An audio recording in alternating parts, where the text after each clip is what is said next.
Okay.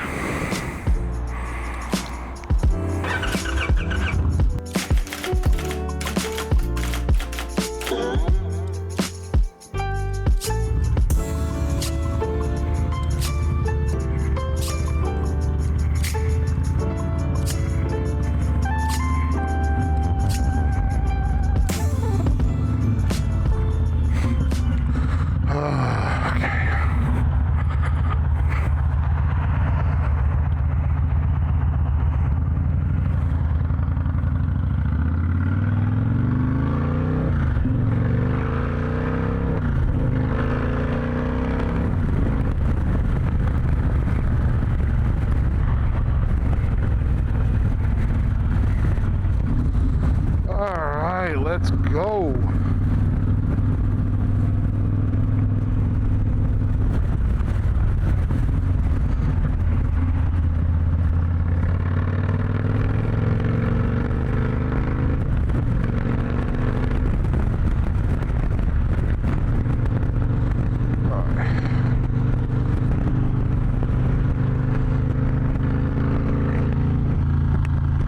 Windscreen up.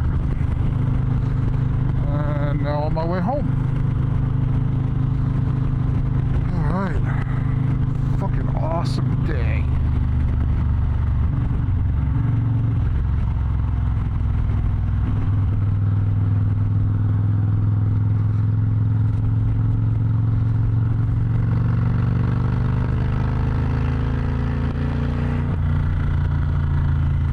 I'll let you go, buddy. I'll let you go.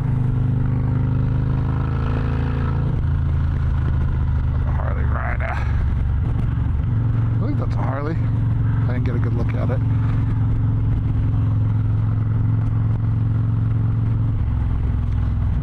Alright.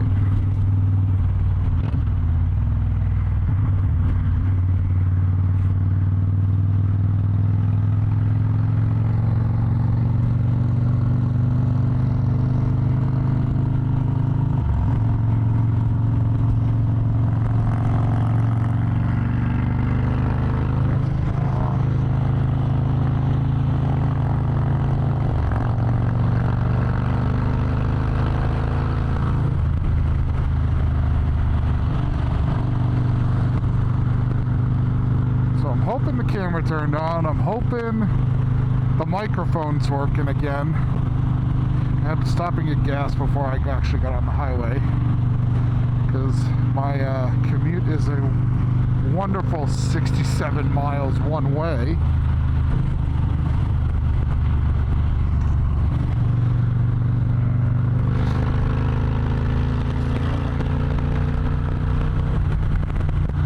Scooch over here. We're gonna scooch over one more time. Let's go. Alright. So hopefully the microphone's picking up. Everything is hunky-dory. And the camera's working again. So today is a beautiful 72 degree day. I could not take the bike out, if you know what I mean. It just, you can't, when you get New England weather that turns out to be 72 degrees, how can you not take the motorcycle out? How? You just can't. You can't look at the garage and go, I'm not going to take Avril out today. I'm not going to do it. She's going to sit in the garage. Nope. So, yeah, we took the bike out. I got a late start to getting out of the house. My role with the company I work for is, it's weird. At my level, which is it's the finance side of operations, it's a weird role. The way it works is like everybody else on my level works from home because I oversee most of the Northeast. And so, you know, like the Southeast person lives out of Nashville. So it's like we have locations in Florida, North Carolina, South Carolina, Georgia. So like for her, she works from home. She actually doesn't have an office. Me, on the other hand, I have an office out of our location in New Hampshire. So I'm not required to go in, but our biggest district is the district that I work out of, if I do go in. So for me, it's kind of like a no-brainer. Like, just go in. Like I usually try to go in 3 days out of the week. That's how it works. And I talk to the manager that's in the location. I talk to the department managers that are in the location. Just make sure that we're closing out the month as we should. So, being that this is March 30th, it's month-end close for March. So my ass is very busy trying to make sure that all the numbers are tying out to budget and there's nothing going on that's funky. And yeah, so I went in today. My commute's about 70 miles. It's 67, I think, exactly. 59 right now, and I'm on the Everett Parkway. I think this is the Everett Parkway. But, yeah, it's the Everett Parkway. But I basically drive from, I think it's Manchester to Nashua, and then I head east to home. It's not a bad commute. My commute used to be north to south to Lynn, Massachusetts, which I will never do that again. I would move my house before I do that garbage again. I can't. The best part of my commute is that, yes, there's traffic. This is traffic. If there's a bad traffic, you're not getting out of that. There's like an accident or something, you're not getting out of that. So for me, driving east to west is a lot better than north to south, because even the fall when the leafers come out, it's really not that bad. It's manageable. The bad part is it's 67 miles, mostly highway. You're sitting on the highway for about an hour regardless. So, you know, it's kind of like put on your music and prepare. And the worst of it, it's like love-hate relationship is this. They're turning the 2-lane highway of Everett Parkway between Manchester and Nashua from 2 lanes to 3 lanes, so it's going to be a 6-lane highway, which is great. In the area further down, you'll see it where it's actually 3 lanes already, because it's working. There's less traffic. It's easier to maneuver. They're taking the tolls out, which need to go, because we've had our 3rd head-on strike in a span of 3 months. I don't like it. It's not like it is down in Texas where like the gates come down, you come to a complete stop and you go. In New Hampshire and Massachusetts, they either have the Easy Pass like running tolls, where you just drive through and it's just like an overhead toll thing, or it's like this, which used to be the gated tolls, but you no longer have to stop, you just drive through them, which people go through them at Mock Jesus and never know the width of their car, so there's a good chance that when they hit it, they literally hit it head on. I think the worst one was this lady and her 2 dogs hit it coming the other direction at 9 in the morning, screwed up all the traffic till 10 o'clock, because she didn't just hit it, she hit it and then flipped 5 times before coming to a stop. Unfortunately, both dogs died. Like, that's horrible, but she survived. I don't know how, because I saw the car and the car was in 2 pieces, so I don't understand it. But see how it opens up, and this is great, but then up here it closes back down into 2 lanes again, so it's great sometimes. Other times this whole area will be bumper to bumper traffic until you get up around the corner up ahead here, and then it chills out, so it's not terrible. When I used to have to go down I-95 from Portsmouth to Lynn, Massachusetts every day, I would be sitting in an hour and a half worth of traffic for 10 miles. It's ridiculous. I will never live down there. The problem is I grew up on the North Shore of Massachusetts. I was a North Shore kid. I grew up in P&D. And it'll always be home to me, but Massachusetts is such a mess, and I don't care which side of the aisle you sit on politics-wise. You can't ignore the fact that violence and homelessness and taxes are going up and what you're paying for in housing prices, and it's absurd. It's just absurd, and it's not getting any better.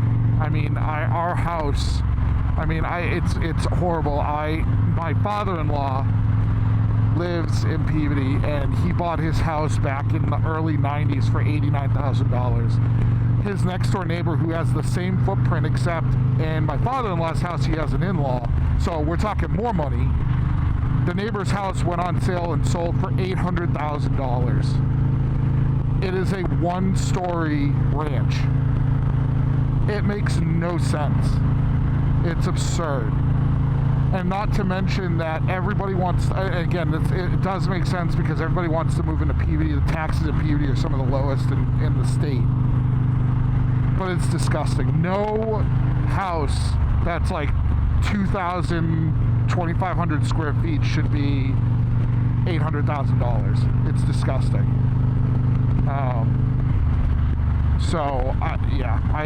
We moved to New Hampshire. We moved to the seacoast. And we do not live in the middle of nowhere in New Hampshire. We're pretty spoiled where we live, but it's nowhere near the price that we paid for, but it's getting there. Our house has literally doubled in value in 3 years. So it's, on one hand, it's disgusting, but on the other, I know at some point in my life, chances are we'll be moving further west out into this part of New Hampshire, probably in the Concord area or further north. So instead of going east and west, I'll be going north and south. But for the interest rate that we got our house for, I don't think I'm ever going to sell it. Our interest rate's under 2%. We got it right before COVID, and we lucked out. I say right before COVID. It was smack in the middle of COVID, let's be real. We almost gave up on looking for houses, but we lucked out. I have other friends that are still looking for a house because they're literally in my age bracket, under the age of, I would say, 35. And they're still renting, and it's, again, not because they're not financially sound or irresponsible by any means, but it's because they physically cannot afford to live in this economy with the way that everything is working. Like, it's just, you can't.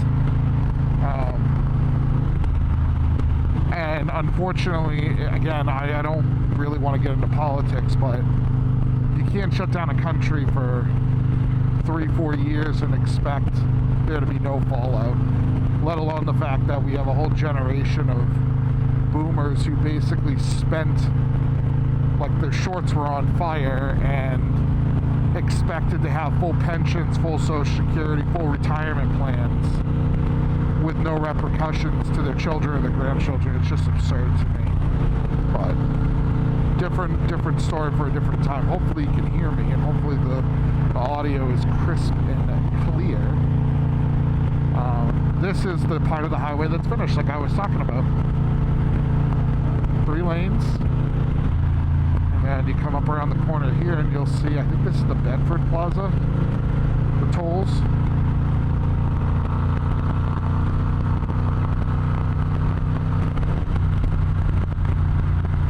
We'll see, we'll come up on this. This is right over by the Manchester Airport, which I know they're trying to build out more to get more volume in place, but I don't know what they're gonna, I think this was their plan for infrastructure for traffic, but honestly, as you can see, there's not a lot of traffic, thankfully. But every single day, the joke is this is turning into southern Massachusetts, or sorry, northern Massachusetts, southern New Hampshire.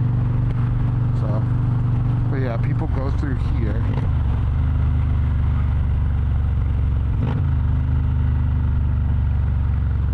Their fucking assholes are on fire.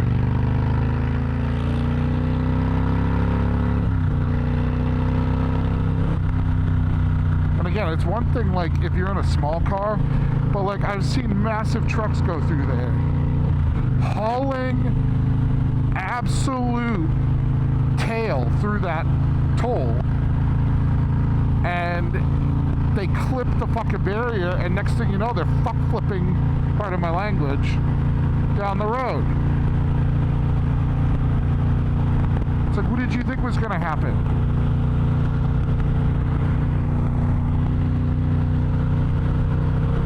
Scooch over. And one more time, scooch over. Oh, you know what? I wanted to check was my tire pressure because I put more air in the tires. I'm riding Michelin Pilot, I forget. It's the touring version of the Michelins. I'll look it up and I'll put it on the screen. But the thing with the Michelins is that my dealership usually want you to use the something or another. I don't know. Again, I'll look it up and I'll put it below. The problem is that I've always ridden Michelins because I get better mileage on the highway with them, and they don't flat spot as quickly because I do a lot of highway riding. I got about 8,000 miles off of the stock tires that came on this bike, and that's not enough for me, not for what they're costing. So they were great in the corners, don't get me wrong, but for what I spend on tires, they better last me longer than 7,000 to 8,000 miles. So I got a set of Michelins. I used to have Michelins on the BMW. Went through about 3 sets of those before the bike was stolen. And I do love my Michelins. I'm just going to sit here, buddy. I'll let you go for sure. That's some crank shot that day.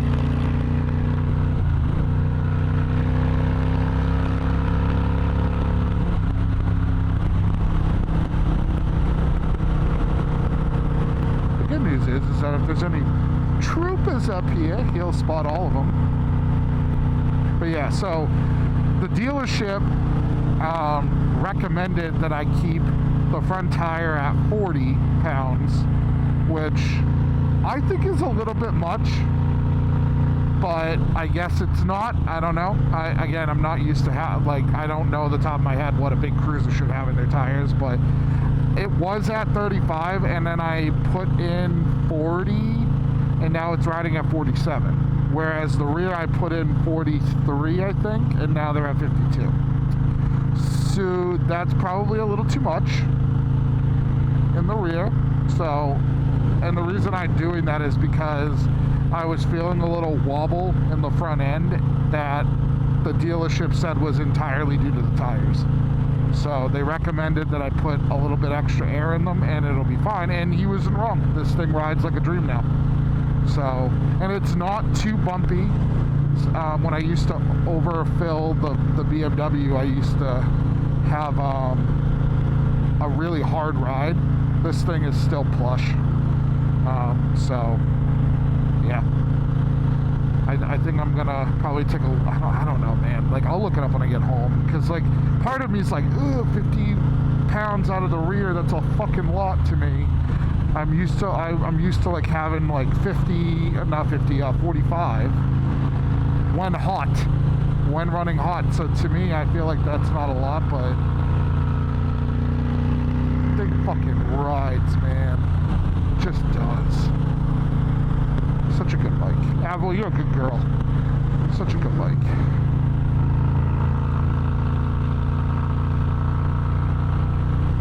There's usually a cop up here. So, come out of here. Mock Jesus.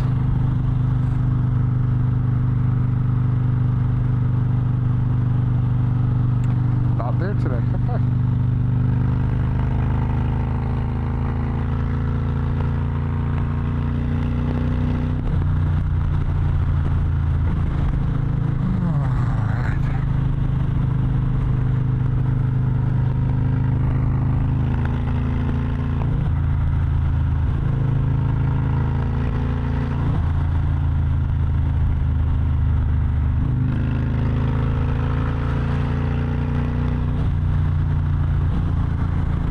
We'll see how my breathing is too, because the microphone I have no place to put this microphone in this helmet, so it's like right in my mouth. So I apologize if you hear me breathing. Yes, there's a big old accident there with lots of lights. Wonder what happened. Usually you see those accidents on this highway, not on the off-ramp. So yeah, we'll see how the breathing is. We'll see how the recording quality is. I'm also not running whatever you call that, a lens on this thing. A filter. An ND filter, I think is what it's called. So we'll see how the picture comes out. I'm sure it'll be fine. I always worry for no reason. Picture always comes out fine. Quality's always fine.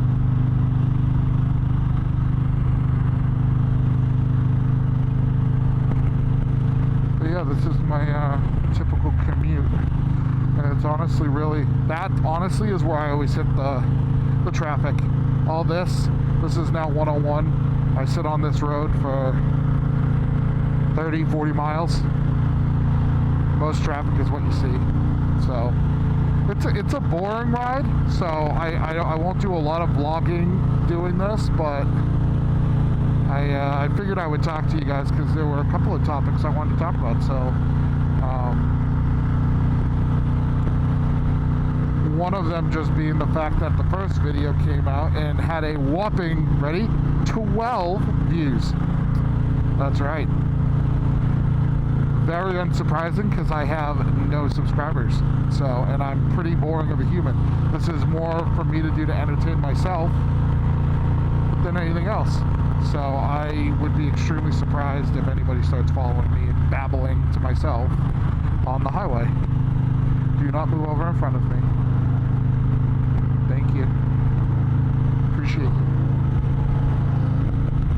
Gracias. I don't know any other languages. Thank you. But yeah, so one of the topics I wanted to talk about today was Harley Davidson.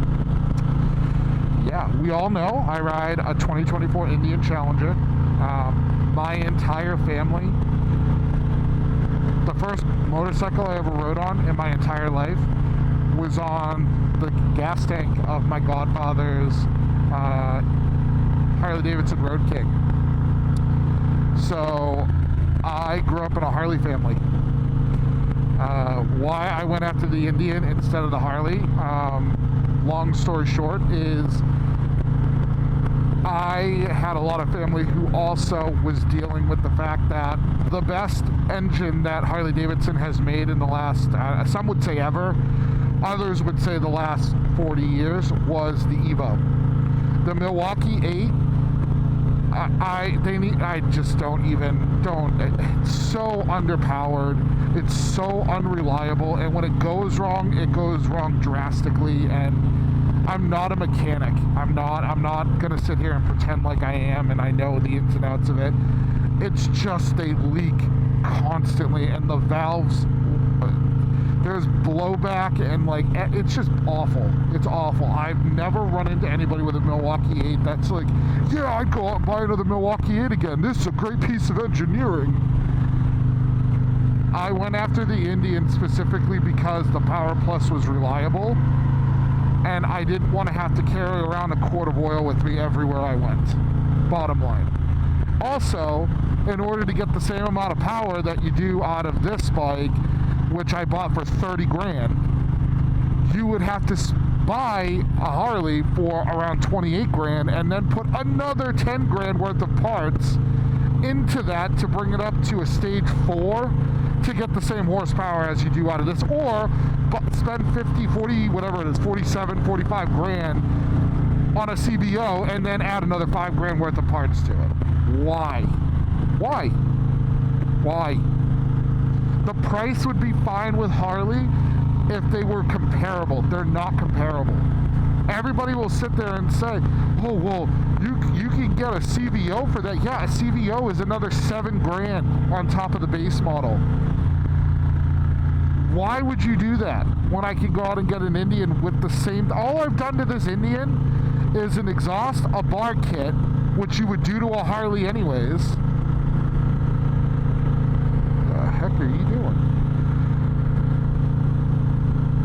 But then you also have to do an air intake, the exhaust, the flash, which again, I did the exhaust and flash on this, so fine. But then you have to do a camshaft. You have to do cams to get the same horsepower as you do out of this, because this is liquid cooled, and a Harley, they'll sit there and say, well, it's liquid cooled. No, it's not. The heads are liquid cooled. Okay, so yell at me in the comments, please. I love to hear it. I grew up with a Harley family. I get it.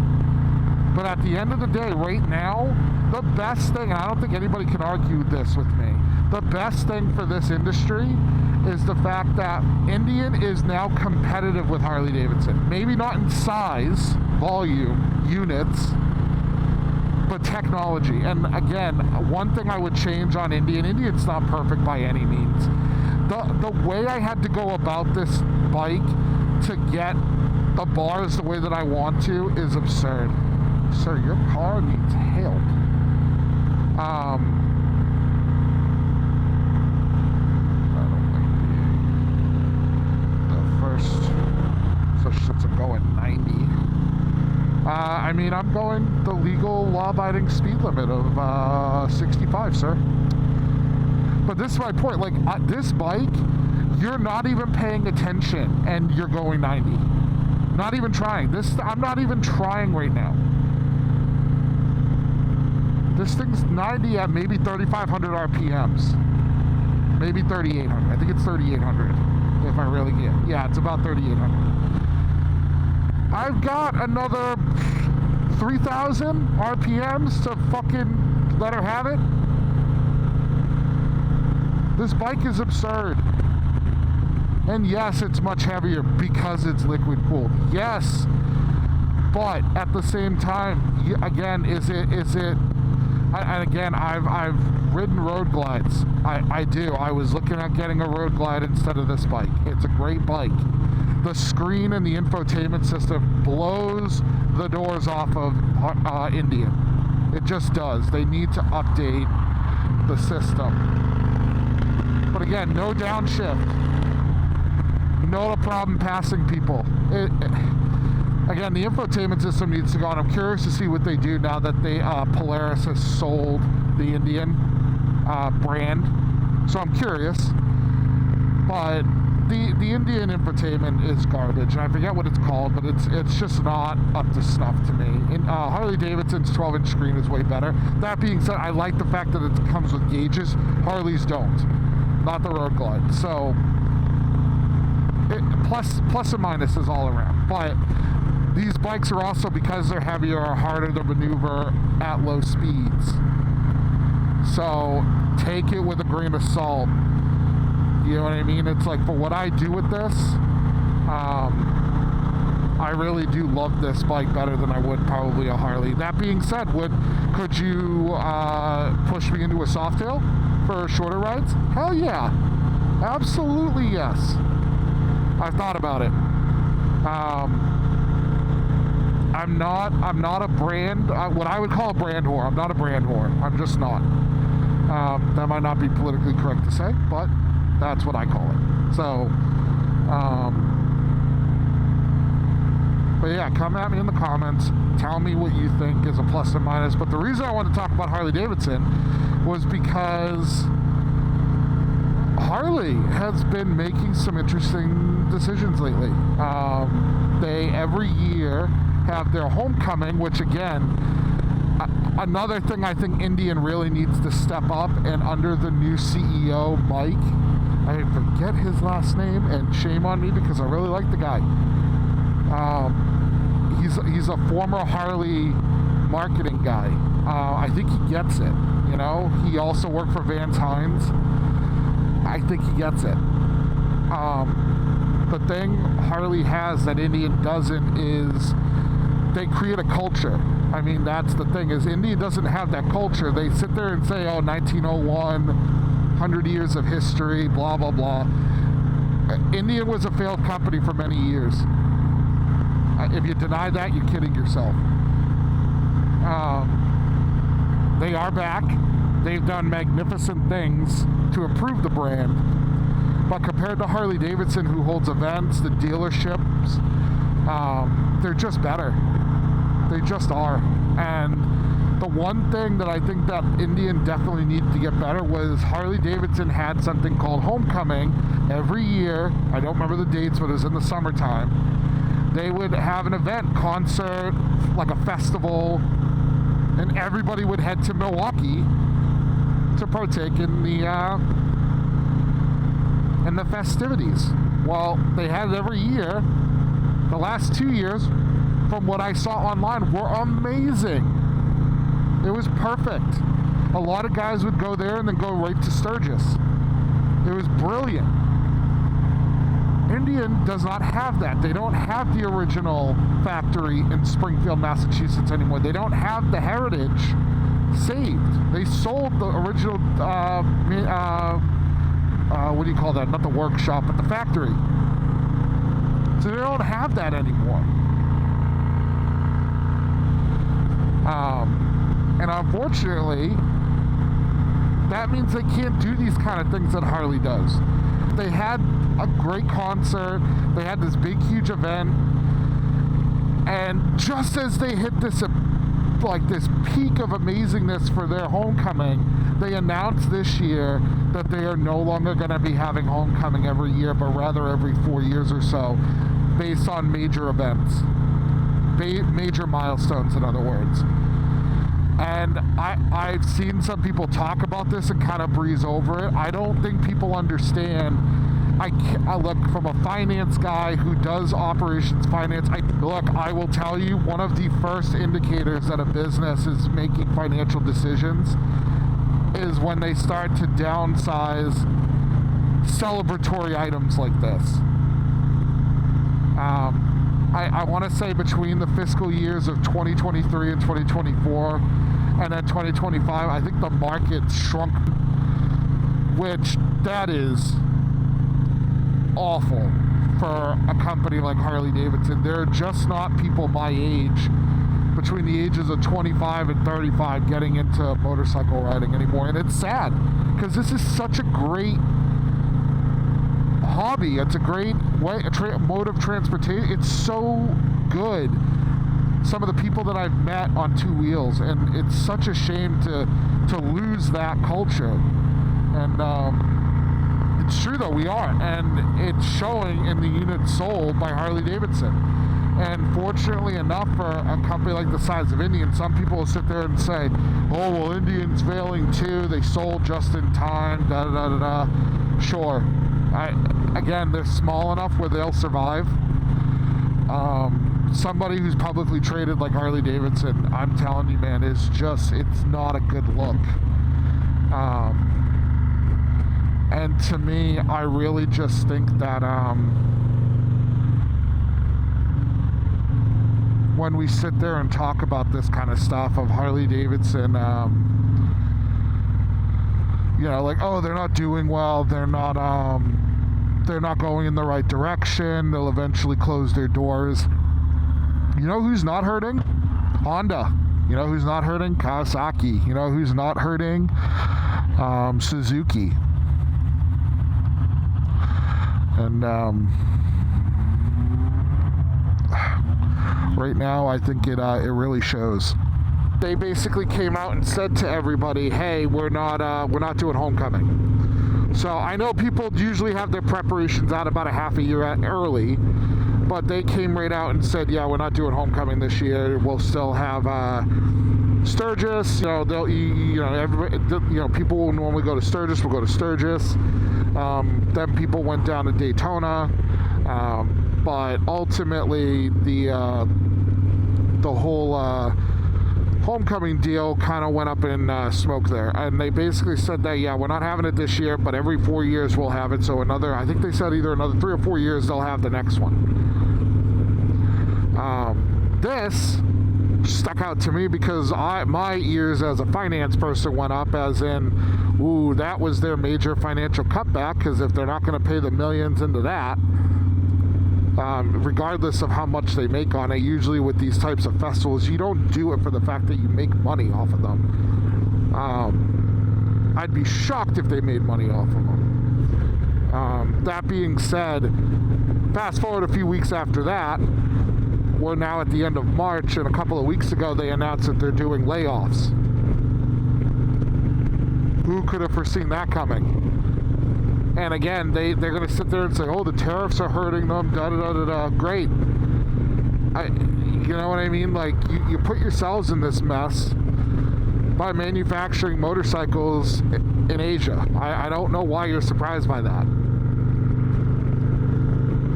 Think what you will about the tariffs, but we need to start making headquarters and facilities here, regardless of what it costs. If it makes the pricing of things go up, which it has, so be it. We need to start manufacturing stuff here to create jobs here. Not paying somebody cents of the dollar over in Asia and Vietnam or the Philippines to make things over there. You can't be doing that. Ultimately, with Harley Davidson, it just doesn't make sense to complain about the tariffs. It's like, it might be the truth, but you made your bed, lie in it. You know, adapt, figure it out. I don't feel bad for you. So pretty. That being said, I feel like people breezed over the fact that they canceled Homecoming, and I have a feeling like they're going to be making other changes. But to sit there for Harley and say, hey, what's our answer to Honda? What's our answer to... They came out in Daytona with a cafe racer model that they'll never make. I don't understand why they even brought it out, just to show, oh, we can make this. You had Buell. It's Buell, and it failed because Buell was a terrible idea. And the Sprint, like, that's their answer to it, is the Sprint, a low $6,000 motorcycle. You know what people want, Harley Davidson? You know what they want? A new Evo engine. That's what they want. They want an engine that can compete power-wise with the Indian. And I don't know how you do that with air-cooled engines, but they want an Evo engine. They want another durable engine with more power. And start pricing us out of motorcycles for every freaking accessory. This thing has an alarm system, a key fob that I can electronically open and lock my bags. It's got a better radio system, sound system than the Harley Davidson does. And stock, I have more horsepower. Let alone the fact that this is the 108, not even the 112. The 112 beats the pants off of Harley. So, I mean, you can come at me in the comments, but Harley is not it right now, man, and they're not making good choices. And I think the craziest thing is that the guy that they hired as the CEO for Indian is a former Harley guy. He's a former marketing guy for Harley Davidson. And he just gets it.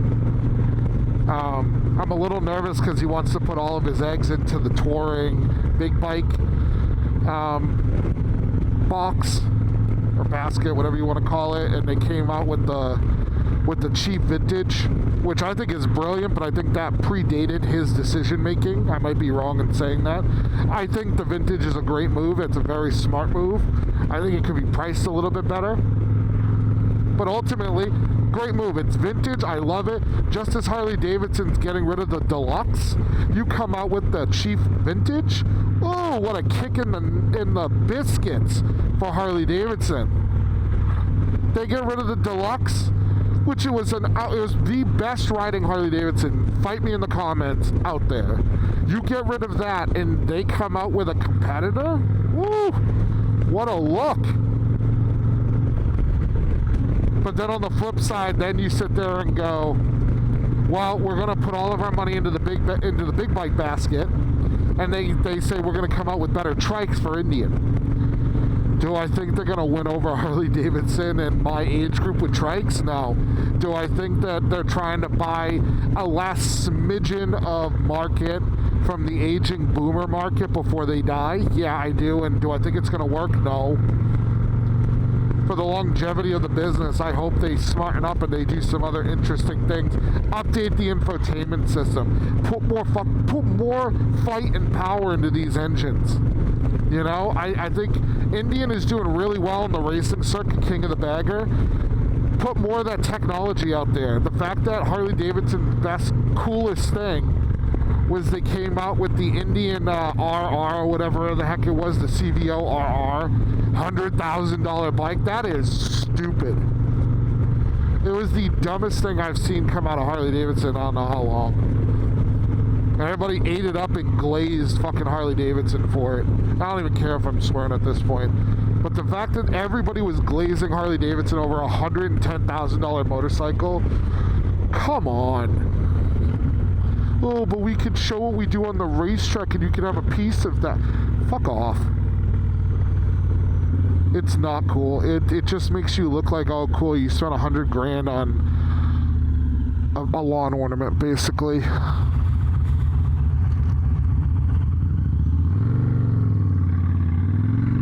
Got caught in between gears there.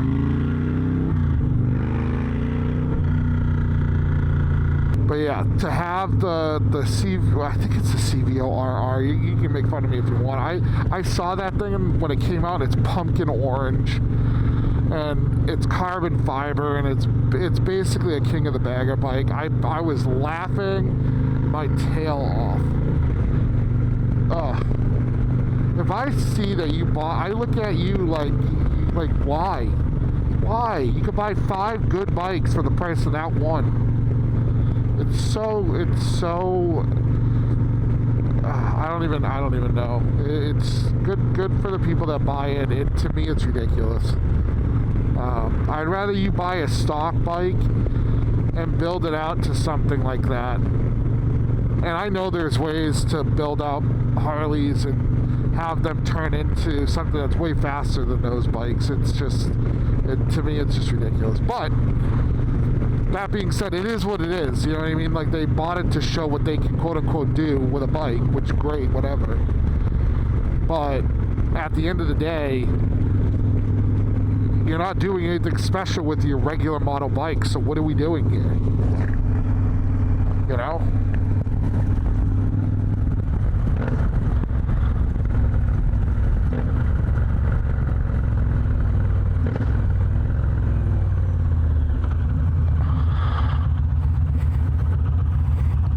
Legs are so sore.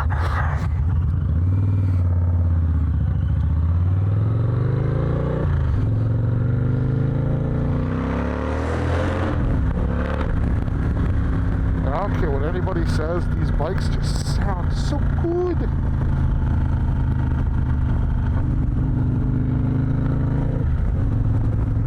I don't care what they say, they just sound so good.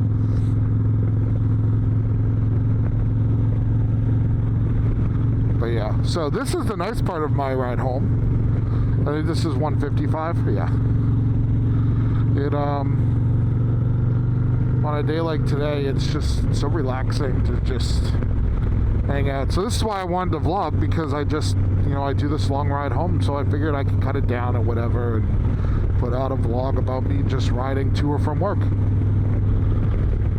So but yeah, let me know what you guys think in the comments about the whole Harley Davidson thing and the sale of Indian from Polaris, and what you guys think. And look, I've worked in private equity. It's a crapshoot. It is. Like, you could sit there and say, on one hand, oh well, they'll in 4 years they'll squeeze it and ruin the brand and then sell off the pieces. Yep, I've seen that in private equity. I have. But on the flip side, I've also seen situations where they do the exact opposite, and they'll sit there and they'll build it up into a powerhouse and then put it out in the market and publicly trade it. I don't even know how to say it, but again, I'm not that type of finance guy, but you know what I mean. To me, it all depends on which way they want to take it, and it can go either way. But either way, I'm excited and interested, because if they didn't want to invest in the company, they would not have put as much money as they did into a 7-year lease in Iowa, I think it was, for Indian's headquarters. I just don't see them doing that. So I would like to believe it's going to be the second option, and then go from there. I don't know. I would also like to see like a full complete year of their financials, just because I'd be curious on like the size of the business, because that would determine if they sell it off to another private equity firm or if they go public with it. So yeah, it's interesting. It's interesting financially to me. It's a really nice Cobra. But it's curious to me because of my experience in manufacturing. What are they going to do with the business? What are they going to do with the culture of Indian? Meanwhile, you have Harley Davidson, which is a complete opposite. I believe they're already public. I think they are. Don't quote me on that. But I just don't see them going and doing the right things right now. So let me know what you think in the comments, and let me know what you think about this whole Indian Harley Davidson situation, because they both have new CEOs, right? Let me know what you think, and I'd love to see if we can get, I don't know, my goal is like 50 views. Let's see if we can get 50 views out of one. Probably not, but let's see if we can get 50 views. Alright, I will talk to you guys in the next video. So long.